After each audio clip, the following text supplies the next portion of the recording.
Baik, kita bersama rakan tugas kita yang berada di daerah Tempurung. Ya, bersama dengan Nahdlatul Ayumi Nur Hamizan. Assalamualaikum rakan tugas dan selamat pagi. Waalaikumsalam warahmatullahi wabarakatuh. Selamat pagi Muhammad dan juga Nur Hayatul. Baik, apa kabarnya untuk hari ini dan bagaimana dengan keadaan cuaca Nahdlatul? Alhamdulillah saya sehat saja pada hari ini dan alhamdulillah juga cuaca di daerah Tempurung begitu cerah sekali ya. Baik, alhamdulillah. Baik, Nahdlatul, mungkin banyak info serta aktiviti yang ingin dikongsikan dari daerah Tempurung. Kami serahkan kepada Nahdlatul, silakan. Baik, terima kasih Muhammad dan juga Nur Hayatul di Bandar Sebegawan. Assalamualaikum warahmatullahi wabarakatuh. Salam sejahtera untuk Tenten. Alhamdulillah kita dapat bersama lagi menerusi rampai pagi dari daerah Tempurung pada pagi ini. Dan seperti biasa juga Auda, dari daerah Tempurung kita akan kongsikan ya mengenai maklumat semasa dan juga perkembangan terkini dari daerah Tempurung. Baik, kita akan kongsikan mula-mula sekali di sini di mana pada hari ini Sabtu 18 April 2020 akan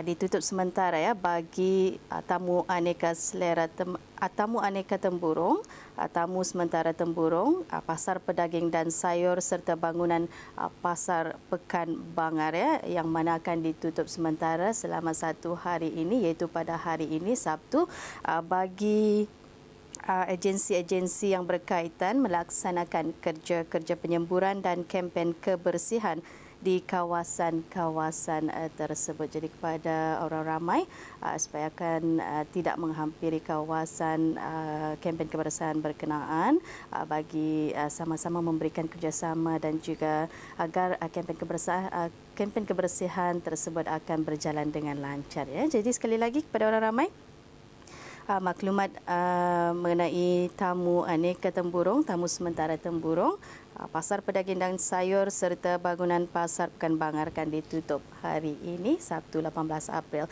bagi kerja-kerja pembersihan dan juga kerja-kerja penyemburan ya di kawasan tersebut. Baik, untuk seterusnya sudah kita akan saksikan bersama satu bahan yang telah pun disediakan oleh rakan setugas kita Siti Zawati yang mengongsikan mengenai pengusaha telur masin. Itu apa kata kita saksikan bersama bahan yang dikongsikan.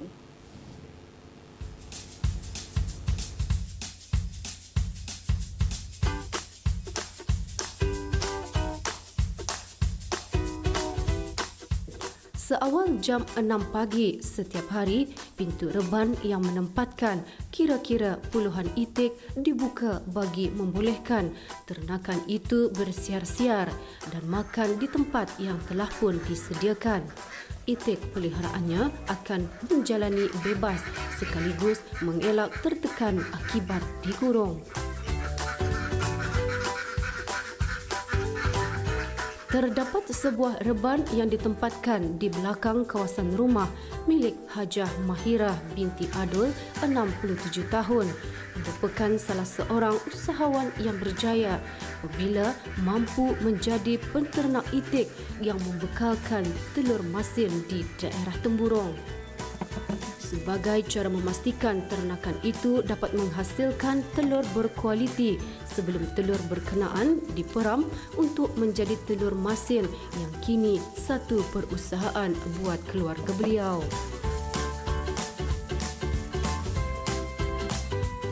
Menceritakan pembabitan awalnya sebagai pengusaha itik, beliau mendedahkan ia bermula sekadar mencoba setelah melihat rakannya berjaya dalam perusahaan itik dengan hanya membeli 60 ekor anak itik dan menantikan selama 4 bulan untuk matang dan mula menghasilkan telur.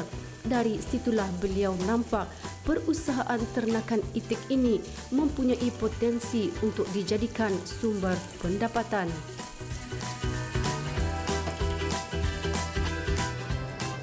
Bismillahirrahmanirrahim. Assalamualaikum warahmatullahi wabarakatuh.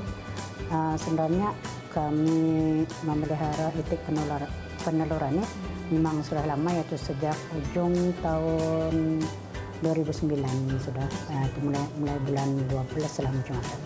Memang macam lihat dalam TV ada terpikir juga ada melihat kawan-kawan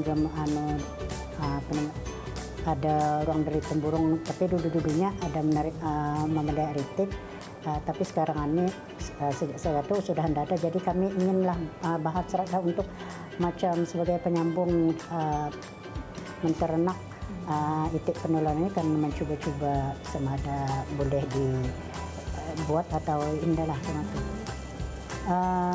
Sebenarnya itik ini ia akan mulai bertelur mulai pukul 2 pagi ya, sehingga pagi macam pukul 7 adalah sedikit-sedikit lagi tu telurnya. Kalau waktu petang, tengah hari, sebelah petang dia sudah hendak telur begitu. Lepas satu pagi-pagi dalam pukul 7 ke 7.30 mengutip telur itik, dicuci dan terus diproses lah macam itu. Kalau dulu-dulunya hingga mencapai kepada ada 100 lebih biji. Tapi sekarang ini itik sudah berkurangan, jadi tidak lagi sampai banyak macam tu. Setelah dicuci, jadi disediakan dulu sebelum itu disediakan dulu air garam. Air garam itu dilarutkan, dipanaskan menggunakan angin panas sehingga besok boleh digunakan pagi. Sudah ya tahankan sampai ya sejuk, baru dirandam untuk telur atau di dalam air garam. Mengambil masa dalam 2 minggu barulah matang. Boleh dia cukup matang sudah. Kalau lebih, kami tidak pernah menganukan lebih itu. Boleh 2-3 hari bolehlah. Kalau lebih masin tiada lagi. Ada juga orang suka yang 10 hari kurang masinnya lagi. Setiap hari hasil telur yang dikutip sekitar 20 hingga 30 biji dan ianya akan dikumpulkan di bilik yang khas untuk penyediaan telur masin. Menurut beliau lagi, penternakan itik dan perusahaan telur masinnya sudah lama bermula dengan peringkat awal bermula dengan 60 ekor itik. Menurut beliau lagi, tidak susah memelihara itik kerana beliau lebih gemar ternakan itu bebas. Seekor itik yang matang, yang sehat mampu mengeluarkan telur 4 kali, namun ia bergantung kepada keadaan juga.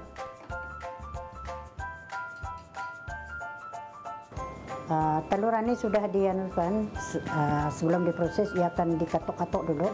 Itu artinya mencari mana yang pecah atau tidak. Kalau lain bunyinya tu pecah dikanti tu.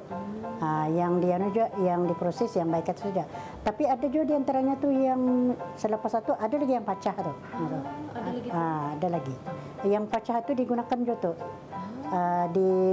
Diproses sama juga 2 minggu, tapi menggunakan air yang sudah yang dipakai sudahlah. Daripada dibuang digunakan itu dalam masa proses 2 minggu juga.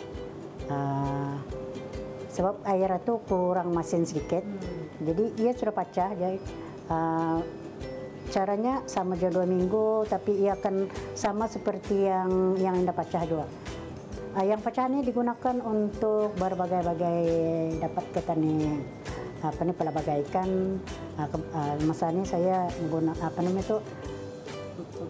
gunakan membuat pau telur masin. Yang kuningnya itu saja. Yang putihnya boleh juga digunakan kalau kan memasin lauk, boleh gunakan itu. Rendam saja sama putih telur itu, jangan ditahankan sampai 2 minggu. Semalam 2 malam masin sudah tu ya. Itu mengasingkan daripada yang baik. Kalau yang pecah itu kadang takut ia lebih pecah lagi merosakkan yang baru yang lain itu. Masa ni biasa saya mengantar ke kedai kampung yang terletak di Pekan Bangar dan ada berjual di rumah. Jadi kalau sekiranya ada yang berminat untuk membuking tempat kita, macam mana? Telepon saja. Boleh kita 8727 101. InsyaAllah mungkin walaupun lambat orang sampai je. Sampai hajat, walaupun orang kalau akan membuking macam banyak itu indah lah. Kira-kira kalau macam misalnya akan booking 10 tray, kurang lebih dalam 3 tray, 4 tray cuma tu sebab mengapit-ngapiti yang lain. Kalau itik itu banyak, alhamdulillah lah. Tapi disebab ini sekarang ini sudah berkurangan, jadi pendapatan pun kuranglah juga sikit. Beliau juga mengongsikan penghasilan telur masinnya yang menggunakan kaedah rendam dengan air garam atau dijerukkan. Memproses telur masin cukup mudah bagi beliau kerana bahan yang digunakan ialah air yang dimasak bersama garam bagi mengelak telur yang direbus berbau hanyir dan disimpan di dalam bekas tertutup selama beberapa hari bagi memastikan rasa masin menyerap ke dalam telur.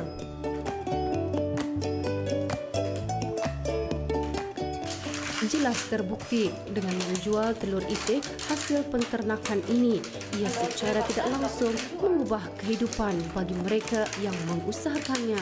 Apa yang perlu ada ialah fokus sepenuhnya kepada ternakan.